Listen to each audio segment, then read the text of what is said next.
इस देश में जातिवाद सिर्फ ब्राह्मणों ने फैलाया है। इस देश में ये सब कुछ हो रहा है, सांप्रदायिकता और यहाँ पे जो मारधाड़ हो रही वो भी ब्राह्मणों ने फैलाई। दोस्तों, ऐसे अगर सवाल आपके दिमाग में आए और दिल में आ रहे हैं तो रुकिए जरा। किसी संप्रदाय को, किसी जात को, किसी समुदाय को कुछ बोलने के पहले कुछ सुन लीजिएगा, कुछ पढ़ लीजिएगा, उसके बाद ही बोलिए। क्योंकि मैं ये मानने वाला इंसान हूँ कि अगर कुछ संप्रदायों ने किसी संप्रदाय पे अत्याचार, अन्याय किए हैं तो उनकी सज़ा आज के संप्रदाय को नहीं दी जा सकती। ये तो बात है ही, और इस बात पे बहुत मीडिया पे संघर्ष भी चल रहा है। लेकिन मैं इसी बात पे भी सहमत हूँ कि यह जो संघर्ष चल रहा है किसी ना किसी कारण से, किसी ना किसी तरीके से मनुवाद को या मनु के अन्याय को बढ़ावा दी जा रहा है, ये बात गलत है।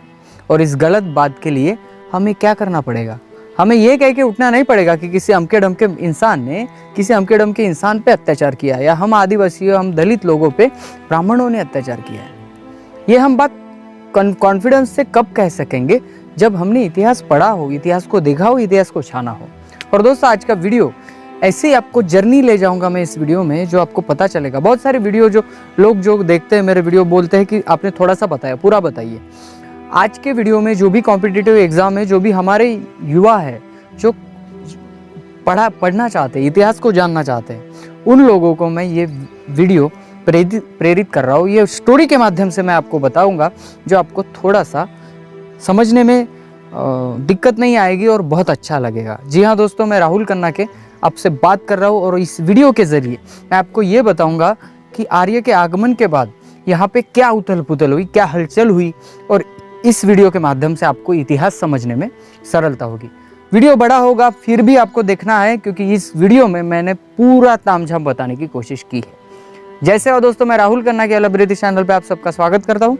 दोस्तों, हमेशा की तरह मैं कुछ ना कुछ इंटरेस्टिंग लेके आता हूँ और आप भी सुनते हो, इसके लिए धन्यवाद। चलिए दोस्तों, आज की वीडियो को शुरू करते हैं। सवाल नंबर 1, क्या आदिवासी आज बताते हैं वो उनका इतिहास है? सवाल नंबर 2, जो आज पनप रहा है, जो आदिवासी संघर्ष करना चाहते हैं, जिन महापुरुषों के नाम बताते हैं, क्या सही में आदिवासियों ने संघर्ष किया? सवाल नंबर 3, वो संघर्ष आज भी चल रहा है तो फिर आदिवासियों को न्याय क्यों नहीं मिल रहा है? दोस्तों, इन 3 सवालों के बेसिक पे आज वीडियो बनाया गया है। दोस्तों, ऐसा तो है कि हम बहुत सारी हिस्ट्री पढ़ते हैं। जब आप यूनिवर्सिटी के जो किताबें पढ़ते हो तो आपको बताया जाता है कि 1857 से लेकर यहाँ पे संग्राम हुए। मैं पूछना चाहता हूँ, क्या 1857 यही एक संग्राम था जो इतिहास में लिखा जाए? उसके पहले यहाँ पे उठाव नहीं हुए थे? उसके पहले यहाँ पे आवाज़ नहीं उठी थी? फिर क्यों? तो दोस्तों, आज की जर्नी में मैं बताऊंगा कि क्या कैसे हो रहा है, और ये हाईलाइट मैं इसके लिए दे रहा हूँ क्योंकि किसी जगह का, किसी युद्ध का नाम लेते लेते अपने को टाइम हो जाता है, लेकिन पूरा इतिहास नहीं सुन पाते। तो आज संक्षिप्त रूप में इस इतिहास को आपके सामने लाने की कोशिश कर रहा हूँ। दोस्तों, जब आर्यों का आगमन हुआ तब यहाँ के दलित, मूल निवासी, आदिवासी, ऐसे जो कंसेप्ट में आने वाले लोग हैं, ये गोंदोला करके रहते थे। जी हाँ दोस्तों, जब समुदाय था, जब इंसान को पता लगा कि अकेले जीने से बेहतर है कि हम साथ में रहें, और इस गोंदोला समुदाय की निर्मित हुई, जहाँ पे सभी लोग, कोई कोया पुनेम कहता था, कोई खुद को कोई तुर कहता था, कोई किसी को मूल निवासी कहते थे, लेकिन ये सभी देश के मालिक हैं। और इनमें जब आर्यों का आगमन हुआ तब ये गोंदोला करके रहते थे। और आर्यों ने जब इनकी संरचना देखी, ये जब नेचर से निगड़ित थे, आप बौद्ध धर्म के लोगों को भी देखो या कोयावंशी लोगों को भी देखो, ये सभी नेचर के पालन करते हैं। तो जब ये लोगों का निरीक्षण किया गया तब इन्हें एक बात पता चली कि इनको अपने सृष्टि से, अपने नेचर से बहुत बड़ा अभिमान है, और ये नेचर के रूल फॉलो करते हैं। इसलिए इन लोगों को डिवाइड एंड रूल के मार्फत इनको अलग किया जा सकता है।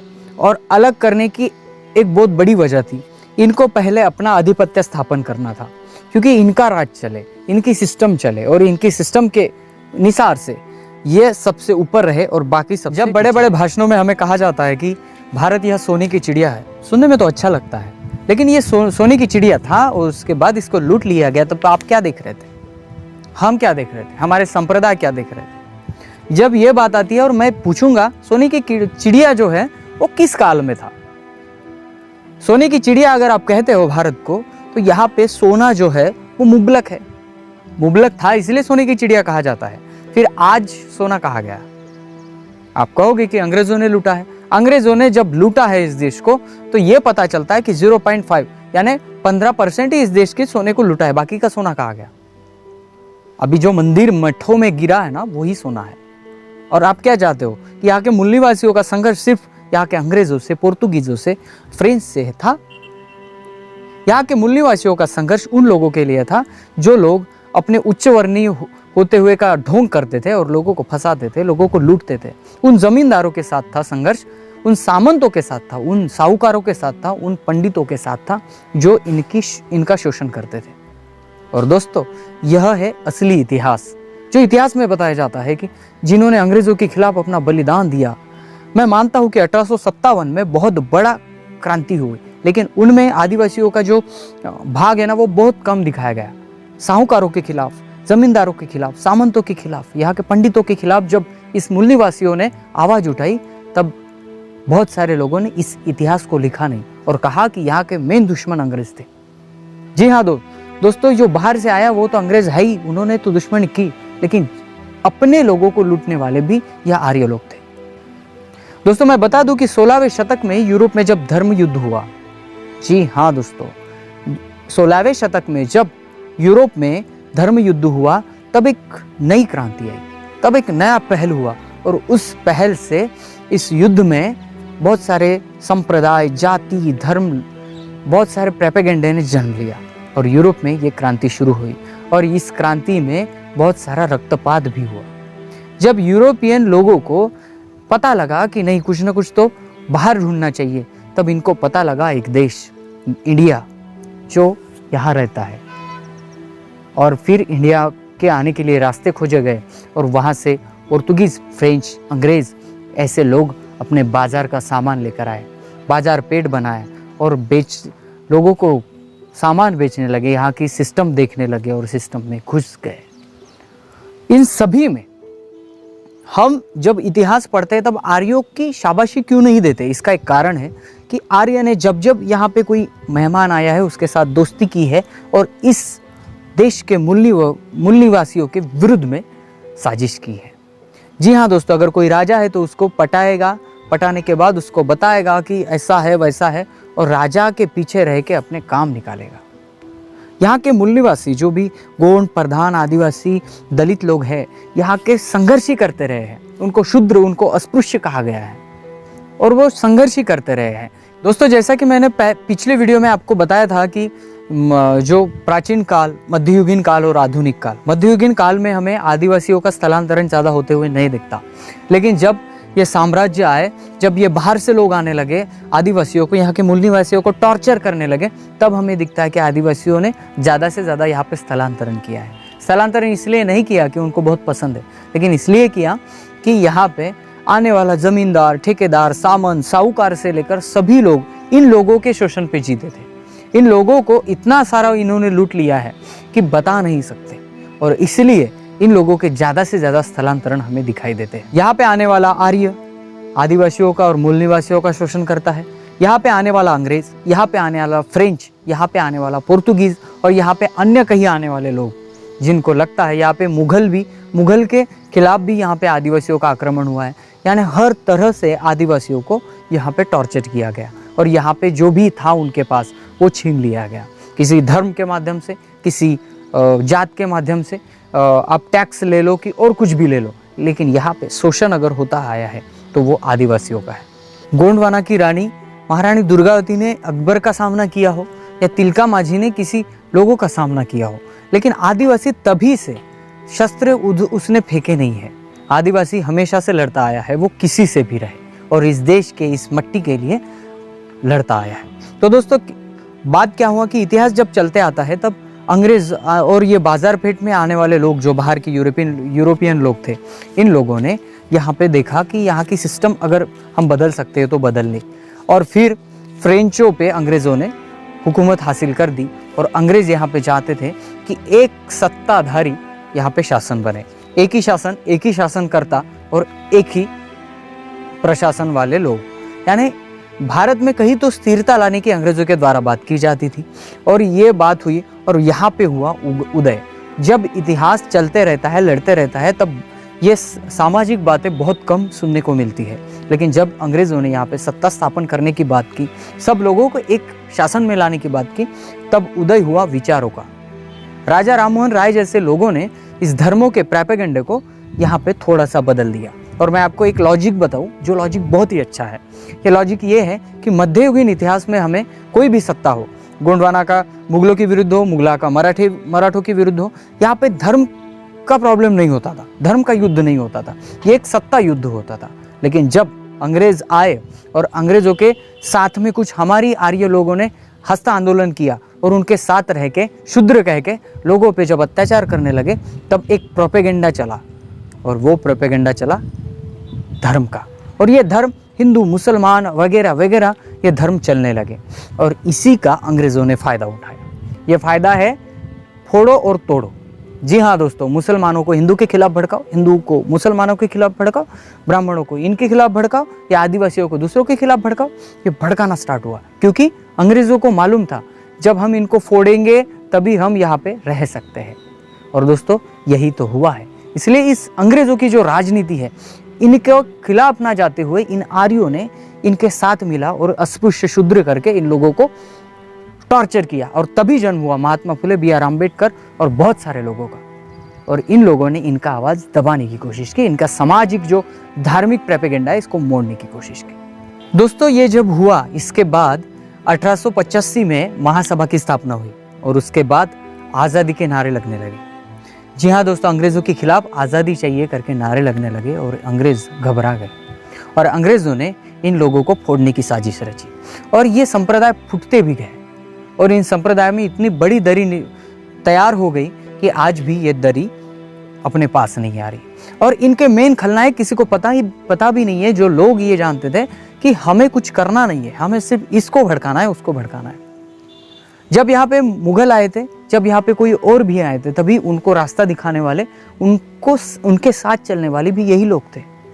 ये लोग कहते थे कि तुम उनके साथ अन्याय करो, मुझे कोई लेना देना नहीं, सिर्फ हमारी कौम, हमारा संप्रदाय अच्छा रही है।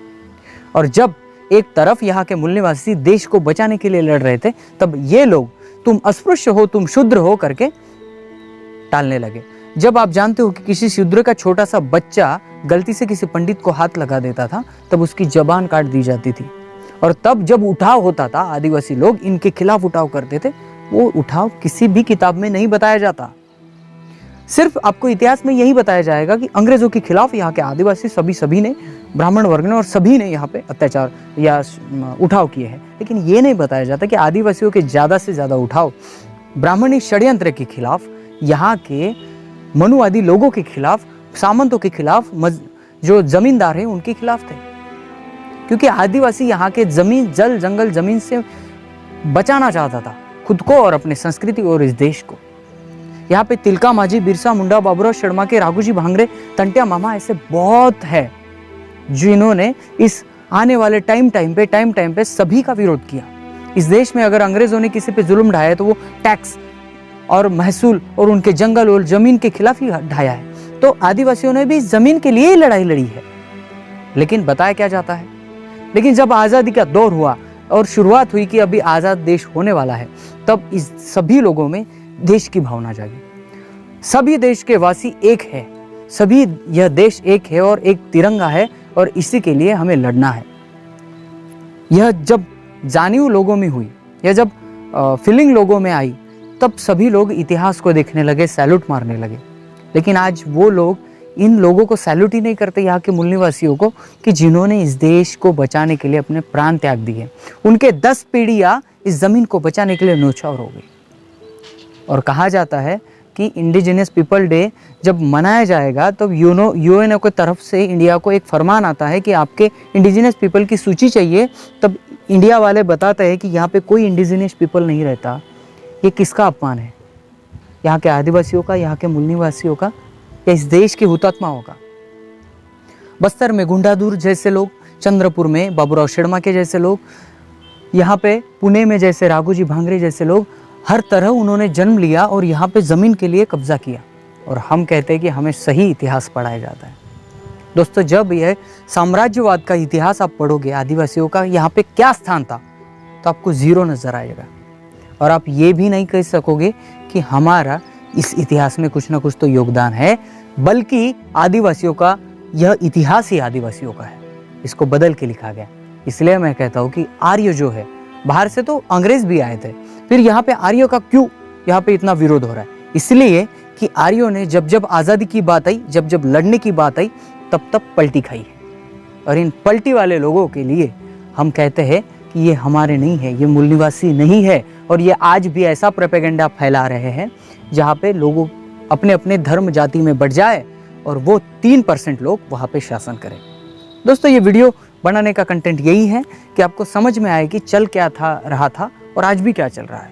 और हम जो कहते हैं कि आर्य आर्य आर्य, किसी पे उंगली उठाना गलत है, लेकिन आज भी अगर कोई मनुवाद से लोगों की तरफ देख रहा है तो उसको दबाने की भी ज़रूरत है।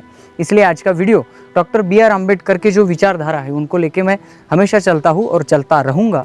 तो दोस्तों, वीडियो पसंद आए तो लाइक शेयर कमेंट कर देना। मिलते हैं अगले वीडियो अगले टॉपिक के साथ। तब तक के लिए जय सेवा, जय जोहार, जय आदिवासी, जय गोंडवाना, जय भीम।